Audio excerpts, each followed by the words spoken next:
Yeah, it was really tough because of all the COVID measures. Like they wouldn't allow visitors. And fortunately, when, because he had the initial splenectomy, it removed his spleen, and then they were going to do a bone marrow transplant, which they did. And it was during that time that it was just really challenging because if without his, with the bone marrow transplant, they had to knock out his current bone marrow. And so he was really susceptible to infection. So he had gotten an infection, but then had gotten over it. And we thought, okay, things are okay. And then when he got another infection, that's when things went downhill quickly. And so the day that he had that infection hit, he knew that it could be bad. And so he turned to his brother and he said, we have a lot to offer up here. What should we offer this up for? And so they talked about it, and they talked about different things in the family that we need to pray for. He also offered it up. He was an order priest. He offered it up for his order. There were things in his order that really needed prayer. And he and then his parents showed up, and it wasn't long before he wasn't making sense, and they realized, okay, the infection is really impacting him, and he went downhill fast. And they actually they thought that they lost him when they were texting us and saying he's going downhill fast. The nurses were running around, and fortunately, my brother-in-law was able to be there, and my mother and father-in-law. But they felt like this was going to be it, and he was the infection had just gone systemic, and had gone throughout his whole body, quickly, and because of that, his brother had said that he kept looking at him because he's like, is he already gone? Is he already gone? And he did pull through, which was actually. I think miraculous that he didn't die because he had the infection had gone throughout his body. So from that moment going forward, after he had survived it, they said that there couldn't be any guests that would come, and finally my one sister-in-law said, "Wait a second, this is going on day after day, and if he's on, this is potentially his last moments if he doesn't make this. We need to get over there." So she coordinated and talked to the nurses, and finally was able to get the situation to where every other day we could have two family members go and spend an hour with him. And so his parents were able to go back and spend time with him, and then each one of his siblings.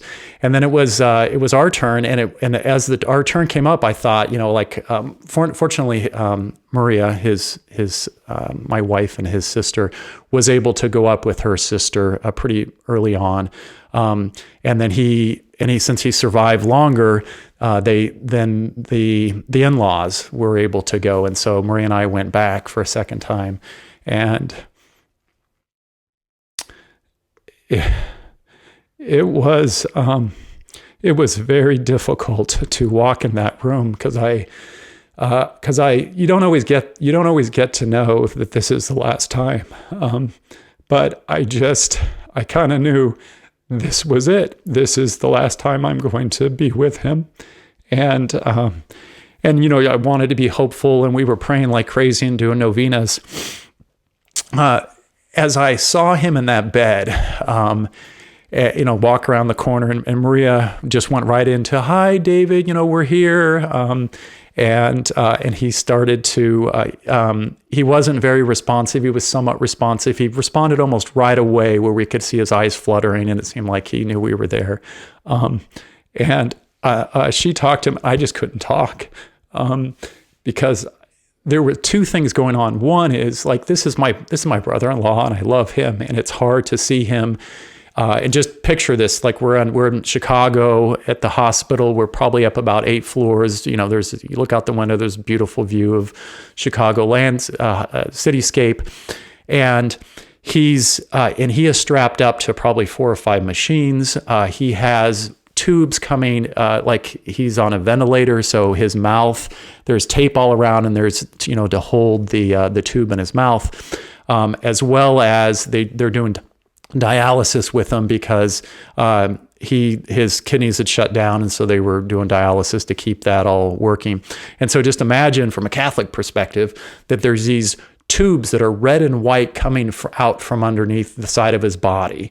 And as I'm looking at him, I'm realizing he looks like who is he? He's also a priest. And he had offered his suffering for the family and for his order. And I had this sense of here with this eighth floor that we're a little bit closer to heaven up here. There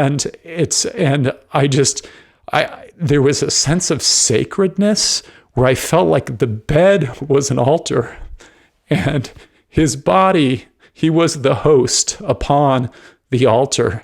And to see those red and white rays, just like the Divine Mercy image, and to see his face, and as he was kind of looking upwards, I had the sense that like we were in the middle of a mass, and he was offering the perpetual, gift of the mass.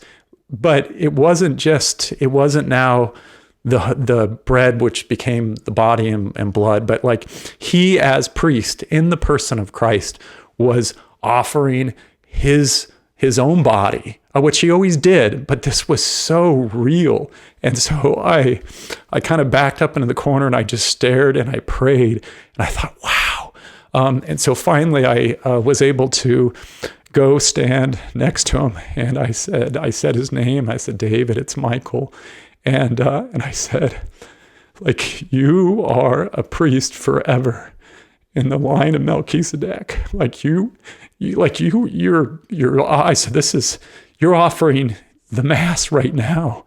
And this is it was so powerful. And he started to, his eyes started to flutter and he started to respond to me.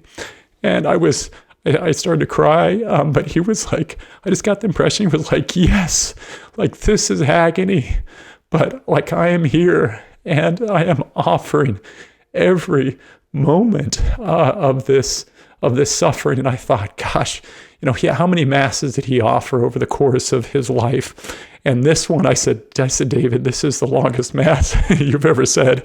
You're going on 30 days now.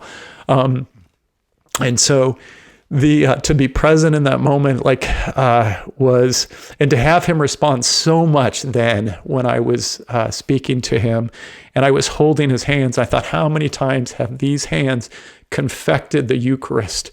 And it's like, now I feel like I'm touching, it's one thing to think of Christ, distantly on the cross, but then to have my brother-in-law and to have him in the flesh suffering right now, it felt like a living mass, a living Calvary.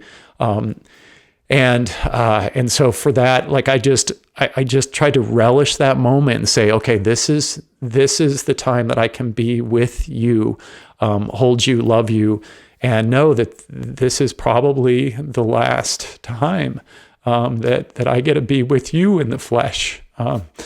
And I was grateful. I was grateful that he was offering that suffering because he was clear that he was in a lot of pain.